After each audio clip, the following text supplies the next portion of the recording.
Hello friends, स्वागत है आपका मेरे यूट्यूब चैनल सैगल एजुकेशन में। आज मैं आपको लेकर के आया हूँ टैली के पार्ट 11 में, जिसमें मैं आपको बताऊंगा कि हम टैली में जीएसटी कैसे एक्टिवेट करते हैं और टैली में हम जीएसटी इनवॉइस कैसे बनाते हैं। साथ ही मैं इसमें आपको ये भी बताऊंगा कि टैली में हम कौन कौन से ऑप्शन किस तरीके से ओपन करते हैं और क्या क्या उसमें चेंजेस करते हैं। तो चलिए अपनी वीडियो को शुरू करते हैं। अगर आपको मेरी वीडियो पसंद आए तो इसे लाइक कीजिए, सब्सक्राइब कीजिए और शेयर कीजिए।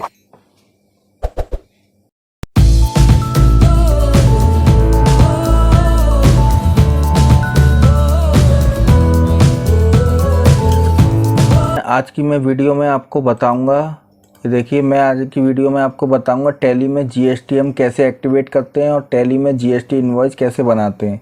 ये दोनों बातें आज की वीडियो में मैं आपको बताऊंगा। तो चलिए अपनी वीडियो को शुरू करते हैं। ये देखिए मैं गया टैली ERP9 में। तो टैली ERP9 में डेस्कटॉप में जा कर के ओपन कर लेता हूँ। देखिए टैली ERP9 ओपन हो रहा है। इसमें मैं आपको जीएसटी की फुल जानकारी दूंगा आज की वीडियो में। देखिए सबसे पहले मैं जाऊँगा सेलेक्ट कंपनी करूँगा अपनी, सेलेक्ट कंपनी नहीं करना, मुझे करना है क्रिएट कंपनी। तो सबसे पहले मुझे अपनी क्रिएट कंपनी करनी है और कंपनी बनानी है। तो जैसे मैं कंपनी बना लेता हूँ, ये मैंने कोई कंपनी बना ली सैगल कंप्यूटर सेंटर के नाम से। इसका मैं एड्रेस डाल देता हूँ। इसमें मैं डाल देता हूँ उत्तर प्रदेश। ये मेरी उत्तर प्रदेश में। यहाँ पे जो भी आपको मोबाइल नंबर डालना है वो आप डाल सकते हो। एंटर प्रेस करता हूँ। यहाँ पे आ रहा है फाइनेंशियल ईयर बिगिंस। तो फाइनेंशियल ईयर हमारा क्या चल रहा है आपको मालूम ही है, 1/4/2023 चल रहा है। इसमें मैं 1/4/2023 डाल देता हूँ। बुक्स बिगनिंग फ्रॉम में भी मैं 1/4/2023 डाल देता हूँ। अब मैं एंटर मार के इसको सेव कर लेता हूँ। अब देखिए इसके बाद मैं क्या करूँगा, सबसे पहले मैं जीएसटी के ऑप्शन खोलने के लिए मैं अपने कीबोर्ड से F11 प्रेस करूँगा और उसके बाद F3 प्रेस करूँगा। इसके बाद ये पहला ऑप्शन जो आ रहा है enable goods and service tax, इसमें येस कर दूंगा। सेकंड ऑप्शन में भी मैं येस कर दूंगा और एंटर प्रेस करूंगा। उसके बाद क्या आ रहा है, यहाँ पे जीएसटी नंबर डालना है। यहाँ पे मुझे अपनी पार्टी का जीएसटी नंबर डालना है। जो भी मेरी पार्टी है उसका जीएसटी नंबर आपको पता ही होगा, आपकी जो पार्टी होगी। मैं फ़िलहाल में ये जीएसटी नंबर डाल देता हूँ। जैसे ही मैं एंटर प्रेस करूँगा, अगर आपका जीएसटी नंबर गलत है तो यहाँ पे इनवैलिड जीएसटी फॉर्मेट दिखाएगा, लेकिन मैं आपको डेमो करके बता रहा हूँ अभी, तो इसमें इनवैलिड ही रहने दो आप। और मैं एंटर मार के इसको सेव कर देता हूँ। ये मैंने देखिए सेव किया। यहाँ से भी एंटर मार के मैंने सेव कर दिया। अब मैं क्या करता हूँ, गेटवे ऑफ टैली में जाता हूँ। ये हमारा गेटवे ऑफ टैली है। जो भी मुझे काम करना है यहीं से शुरू करना है। गेटवे ऑफ टैली में जाने के बाद मैं जाऊँगा अकाउंटिंग वाउचर में। तो मैं अकाउंटिंग वाउचर में गया और मैंने F9 प्रेस किया। F9 परचेज़ के लिए होता है। सबसे पहले मैं आपको परचेज़ करके दिखाऊँगा। तो यहाँ पे पार्टी नेम आ रहा है। पार्टी नेम में आप Alt C करेंगे और Alt C करने के बाद यहाँ पे मैं कोई पार्टी का नेम ले लेता हूँ। जैसे मैंने पार्टी का नेम ले लिया कपिल एंटरप्राइजेज। और अंडर में आपको मालूम है सिंडिकेटर डालते हैं हम, जिससे माल खरीदते हैं उसमें सिंडिकेटर डालते हैं। और मेंटेनेंस बिल बाय बिल में मुझे नो करना है। यहाँ पे मुझे इनवैलिड वैल्यू में येस करना है। यहाँ पे मैं एड्रेस डाल देता हूँ उसका भी और एंटर मार के यहाँ पे देखिए आ रहा है सेट जीएसटी डिटेल। इसमें मुझे येस करना है, एंटर प्रेस करना है। उसके बाद देखिए यहाँ पे रेगुलर आ रहा है, रेगुलर कर देता हूँ यहाँ पे। और एंटर प्रेस करने के बाद यहाँ पे मैं उस पार्टी का जीएसटी नंबर डालता हूँ जिससे मैं माल खरीद रहा हूँ। तो यहाँ पर मैंने उस पार्टी का जीएसटी नंबर डाल दिया, एंटर प्रेस किया। इनवैलिड बता रहा है, कोई बात नहीं, आप एंटर प्रेस करता हूँ मैं। और ये देखिए ये मेरा पार्टी का लेजर बन के तैयार हो गया। अब मुझे जाना है परचेज लेजर में। परचेज लेजर में जाने के लिए फिर मैं Alt C करता हूँ। यहाँ पे Alt C करने के बाद यहाँ पे मैं डाल देता हूँ PURCHASE परचेज अकाउंट। क्या डाल देता हूँ मैं, परचेज अकाउंट। अंडर में आपको मालूम है परचेज अकाउंट के अंदर में परचेज अकाउंट ही आता है। यहाँ पर मैं एंटर कर देता हूँ। और ये जो मेरा काम है ये मैं गुड्स का काम है, तो मैं यहाँ पे सर्विस की जगह गुड्स कर देता हूँ, एंटर प्रेस करता हूँ। उसके बाद ये देखिए आपका परचेज का लेजर बन के तैयार हो गया। अब आप मैंने कौन कौन से आइटम खरीदे, नेम ऑफ आइटम में मुझे वो आइटम डालने हैं जो जो मैंने परचेज़ करे। तो मैं Alt C करता हूँ। यहाँ से मैं डाल देता हूँ कि मैंने LCD ख़रीदा एक। LCD में गए, यहाँ पे भी मैं Alt C करता हूँ। यहाँ पे मैं पीस डाल देता हूँ और यहाँ पे भी मैं पीस सिलेक्ट कर लेता हूँ। इन नंबर ऑफ डेसिमल वैल्यू में प्लेसेस में मुझे कुछ नहीं करना, पीस में 0 ही रहने देना है। एंटर प्रेस करता हूँ। उसके बाद आ रहा है सेट जीएसटी डिटेल, इसमें मैं फिर येस कर देता हूँ। और यहाँ पे अगर HSN नंबर कोई है तो मैं HSN वहाँ पे आपको डाल देना है। और यहाँ पे ऑन वैल्यू ही रखना है। यहाँ पे आपको टैक्सेबल करना है। और यहाँ पे जितना भी आपका बिल में टैक्स लगा हुआ है, अगर 12% लगा हुआ तो आप 12% लेना, इंटीग्रेटेड टैक्स में 12% डालना है, और अगर 18% है तो आप 18% डालना। तो यहाँ पे मैं 12% डाल देता हूँ फिलहाल के लिए, एंटर प्रेस करता हूँ। ये देखिए अब मैं यहाँ पे डाल देता हूँ, मैंने 10 पीस खरीदे, एक पीस 5,000 रुपये के हिसाब से हो गया, ये हो गया 50,000 का। अब देखिए यहाँ पे मुझे कुछ नहीं करना है, यहाँ पे एक बार मुझे एंटर प्रेस करना है, और एंटर प्रेस करने के बाद मुझे यहाँ पे एक लेजर बनाना है CGST। आपको मालूम है 3 तरीके के टैक्स लगते हैं हमारे, CGST, SGST और IGST। CGST होता है सेंट्रल टैक्स, और SGST होता है स्टेट टैक्स, और IGST होता है इंटीग्रेटेड टैक्स। तो मुझे यहाँ पे 2 टैक्स लगाने, पहले मैं लगा रहा हूँ CGST। अंडर में डालना है आपको ड्यूटी एंड टैक्सेस, तो अंडर में मैं ड्यूटी एंड टैक्सेस डाल देता हूँ। यहाँ पे आपको GST सेलेक्ट करना है, और यहाँ पे सेंट्रल टैक्स सेलेक्ट करना है। यहाँ पे परसेंट ऑफ कैलकुलेशन में 0 ही रहने देना। आप एंटर प्रेस करता हूँ मैं, और ये देखिए आपके सामने CGST अपने आप निकल के आ गया। अगर आपका ये CGST अपने आप निकल के आता है तो आपको देखो आपने सही किया है। सारी इसमें इक्वेशन जो भी हैं अपनी कैलकुलेशन करी है, या जो भी ऑप्शन चेंज करें वो बिल्कुल सही करें। और अगर आपका अपने आप नहीं निकल के आता तो आपकी कुछ ना कुछ गलती है। ऐसे ही मैं SGST निकालता हूँ। CGST और SGST हमेशा बराबर आना चाहिए। अब मैं SGST निकालता हूँ, SGST का लेजर बनाता हूँ। SGST मैंने डाला, अंडर में ड्यूटी एंड टैक्सेस डाला, यहाँ पे GST डालूंगा मैं, और सेंट्रल टैक्स की जगह पे मैं स्टेट टैक्स कर दूंगा। यहाँ पे आपका परसेंटेज ऑफ कैलकुलेशन में 0 ही रहेगा। एंटर प्रेस करता हूँ मैं, फिर दोबारा एंटर प्रेस करता हूँ, तो देखिए आपका सामने SGST भी आ गया। CGST भी 3000 आया, और SGST भी 3000 आया। अब मैं एंटर प्रेस कर देता हूँ, ये मेरा बिल कंप्लीट हो गया है। यहाँ पे मैं डाल देता हूँ बीइंग गुड्स परचेज, ये मैं नरेशन में डाल देता हूँ, और एंटर प्रेस कर देता हूँ। देखिए आपके सामने परचेज मैंने आपको कंप्लीट करके दिखा दिया। ये मेरा परचेज पूरा कंप्लीट हो गया। अब मैं एक बार आपको सेल की एंट्री और करके दिखा देता हूँ। ये मैंने सेल किया, बिल नंबर 1 डाला, और यहाँ पे मैंने पार्टी नेम में कपिल एंटरप्राइजेस से मैंने परचेज करी थी। अब मैं सेल किसी और पार्टी से कर लेता हूँ, जैसे मैंने रमेश को माल सेल कर दिया।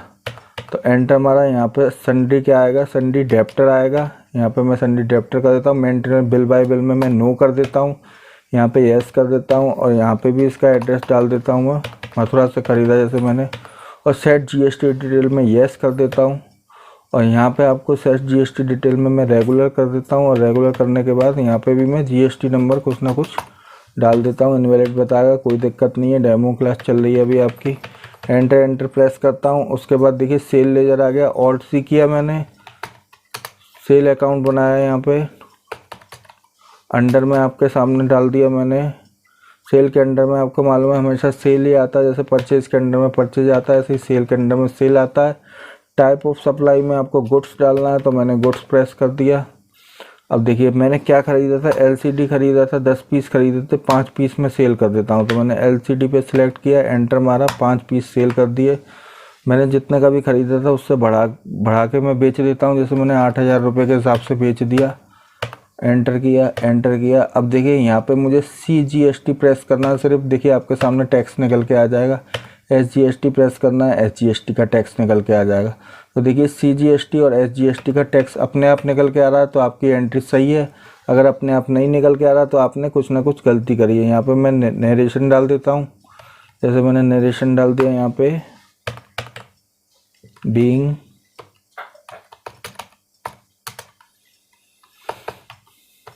गुड सेल, ये मैंने नरेशन डाल दिया। एंटर प्रेस किया, ये मेरा बिल कंप्लीट हो गया। इसमें मैंने आपको GST की सारी नॉलेज दे दी है। GST बहुत ही आसान होता है, टैली में करना है, इसमें कोई ज़्यादा मुश्किल काम नहीं होता।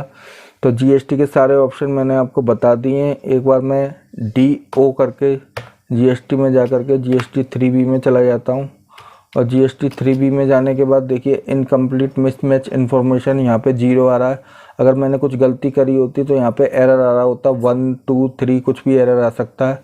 तो अभी देखिए यहाँ पे कोई भी एरर नहीं आ रहा, तो इसका मतलब मैंने एंट्री सही करी है। अब मैं आपको एक बार इनवॉइस बता देता हूँ कि इनवॉइस GST में कैसे बनता है। देखिए मैं जाता हूँ DAP दबाता हूँ, अगर मुझे परचेज़ का इनवॉइस देखना है। देखिए ये आपके सामने परचेज़ का इनवॉइस आ रहा है बना हुआ। अब मैं Alt P कर देता हूँ उसमें, जैसे ही मैं ऑल्ट पी करूँगा तो देखिए आपके सामने इनवॉइस बन के आ जाएगा। ये मैं डेस्कटॉप पे सेव करके दिखा देता हूँ आपको। मैंने यहाँ पे डाला GST परचेज इनवॉइस। तो ये देखिए मैं सेव करता हूँ और सेव करने के बाद देखिए सेव होता है कि नहीं होता, मैं आपको करके दिखा रहा हूँ अभी। देखिए मैंने ये सेव कर दिया। अब मैं एक बार चेक कर लेता हूँ डेस्कटॉप पे ये सेव हुआ कि नहीं हुआ। यहाँ पे मैं देख लेता हूँ GST परचेज इनवॉइस। ये देखिए इसको मैं ओपन कर देता हूँ आपके सामने। तो देखिए ये GST का इनवॉइस आपका सेव हो गया है और ये देखिए आपके सामने इनवॉइस आ गया है। ये है हमारा परचेज का इनवॉइस। इसमें देखिए हमारी कंपनी का नाम नीचे आ रहा है और जिससे हमने माल ख़रीदा है उसका नाम ऊपर आ रहा है। कपिल एंटरप्राइजेस से हमने माल ख़रीदा है और हमारी कंपनी है सहगल कंप्यूटर सेंटर, ये हमारी कंपनी है। तो देखिए ये हमारा परचेज़ का इनवॉइस है। इसमें देखिए ये आ रही है आपकी सीरियल नंबर। यहाँ पे डिस्क्रिप्शन ऑफ गुड्स में आ रहा है LCD, क्वांटिटी में ये आ रहा है 10 पीस, रेट आ रहा है और यहाँ पे आपका पीस आ रहा है और यहाँ अमाउंट आ रहा है। ये देखिए CGST और SGST आपके सामने लगा हुआ है। टोटल इनवॉइस वैल्यू आपके सामने 56,000 की आ रही है। यहाँ पे लिखा हुआ आ रहा है 56,000 और यहाँ पे कंपनी का GST नंबर आ रहा है और यहाँ पे कंपनी जिससे हमने माल ख़रीदा है उसका नाम लिखा हुआ आ रहा है, ऑथराइज सिग्नेटरी लिखा हुआ आ रहा है। तो ये देखिए ये आपके सामने परचेज़ का इनवॉइस बन के पूरा आ गया है। तो मैंने आपका इनवॉइस बनाना भी बता दिया और GST के सारे ऑप्शन भी बता दिए। इसी तरीके से आपका सेल का इनवॉइस भी बन जाता है। उसमें आपको DAS दबाना है टैली में जाने के बाद। यहाँ पे हम टैली में आएंगे, जैसे हमने परचेज़ का खोला था अब मुझे खोलना है। अगर सेल का इनवॉइस दिखाना है मुझे तो यहाँ पे DAS प्रेस करना है, एंटर प्रेस करना है, उसके बाद फिर एंटर प्रेस करना है और यहाँ पे ऑल्ट P कर देना है। जैसे मैं ऑल्ट P कर दूँगा, यहाँ पे यस कर दूँगा ऑल्ट P करने के बाद, तो आपका वो इनवॉइस भी ऐसे ही ओपन हो जाएगा। देखिए मैं आपको एक बार इसको भी दिखा देता हूँ। डेस्कटॉप पे गया मैं और यहाँ पे जाने के बाद मैंने डाला यहाँ पे सेल इनवॉइस। सेल इनवॉइस के नाम से मैंने ये सेव कर दिया। अब ये देखिए ये डेस्कटॉप पे मेरे सेव हो गया होगा। मैं आपको एक बार ओपन करके दिखा देता हूँ। डेस्कटॉप पे गया, मैंने सेल दबाया, देखिए सेल इनवॉइस आपके सामने आ रहा है। ये हमारा परचेज इनवॉइस था, ये हमारा सेल इनवॉइस आ रहा है। इसको मैं ओपन कर लेता हूँ। तो देखिए ओपन करने के बाद ये मेरा सेल इनवॉइस आ गया। सेल इनवॉइस में क्या है, हमारी पार्टी का नाम ऊपर आ रहा है और जिससे हमने माल ख़रीदा था उस पार्टी का नाम नीचे आ रहा है। सॉरी, जिसको मैंने माल बेचा उसका नाम नीचे आ रहा है और अपनी पार्टी का नाम ऊपर आ रहा है। तो जो भी सेल इनवॉइस होगा उसमें पार्टी का नाम ऊपर आएगा। अगर मैं सेल करता हूं तो मेरी पार्टी का नाम ऊपर आएगा और अगर मैं किसी से माल ख़रीदता हूं तो उसकी पार्टी का नाम ऊपर आएगा। तो देखिए मैं आशा करता हूं आप मेरी वीडियो से समझ गए होंगे GST इनवॉइस कैसे हम बनाते हैं और GST के ऑप्शन हम कैसे ओपन करते हैं। तो अगर आपको वीडियो मेरी पसंद आई हो तो आप मेरे चैनल को लाइक कीजिए, सब्सक्राइब कीजिए एंड मेरे चैनल को शेयर कीजिए। और ये देखिए बेल आइकन जो आ रहा है, आप यहाँ पे बेल आइकन में जा कर के यहाँ पे ऑल पे क्लिक करते हैं, जिससे आपको मेरी लेटेस्ट वीडियो की नोटिफिकेशन मिलती रहे।